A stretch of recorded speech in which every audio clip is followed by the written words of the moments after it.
Plus de 400 médicaments cancérigènes seraient en circulation au Sénégal et en Afrique. Déclaration de Éric Bodossou, spécialiste de la médecine traditionnelle. Des allégations que rejettent en bloc les autorités sanitaires. Le directeur de la pharmacie et du médicament demande à Éric Bodossou d'apporter les preuves de ce qu'il avance. Anna Rocha. Les mots d'Éric Bodossou sont durs. Selon le directeur de Prometra International, l'Afrique est la poubelle du monde en ce qui concerne les médicaments particulièrement. Effectivement, il y a plus de 400 médicaments interdits de vente, aussi bien au niveau européen qu'américain, parce que ces médicaments contiennent du parabène, qui sont des conservateurs cancérigènes. Mais ils sont encore en vente officiellement au Sénégal, c'est vrai. Mais je pense aussi que c'est les autorités compétentes qui doivent faire leur travail pour empêcher cela. 400 médicaments cancérigènes en vente dans nos pharmacies, impensable, impossible, réagit le professeur Amadou Mokhtar-Dieye.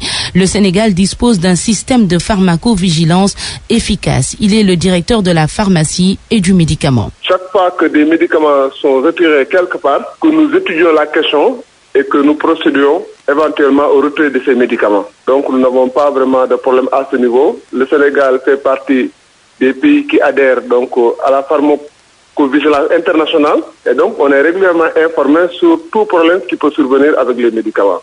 Il exige des preuves de la part du spécialiste en médecine traditionnelle.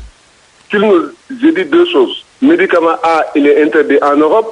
Vous montrez le papier qu'il est interdit en Europe ou aux États-Unis. Et ensuite, vous montrez le papier qui atteste qu'il est dans nos pharmacies. Une fois que ça c'est fait, nous, on peut répondre. Donc nous, on ne demande que des preuves. Éric Bodossou, lui, refuse pour le moment de mettre ces données à la disposition du grand public. Il s'explique. Certains sont utilisés très quotidiennement par les populations sénégalaises. Mais ce n'est pas contradictoire parce que mon devoir n'est pas forcément en direction, c'est bien sûr en direction des populations. Mais écoutez, s'il y a un système qui est mis en place, je pense que ma préoccupation, c'est pas d'alerter les populations seulement du nom des médicaments, c'est que les politiques, les responsables sanitaires, prennent conscience du travail qui reste à faire. Depuis 2016, le directeur de Prometra International ne cesse d'alerter sur ces supposés médicaments cancérigènes en vente au Sénégal.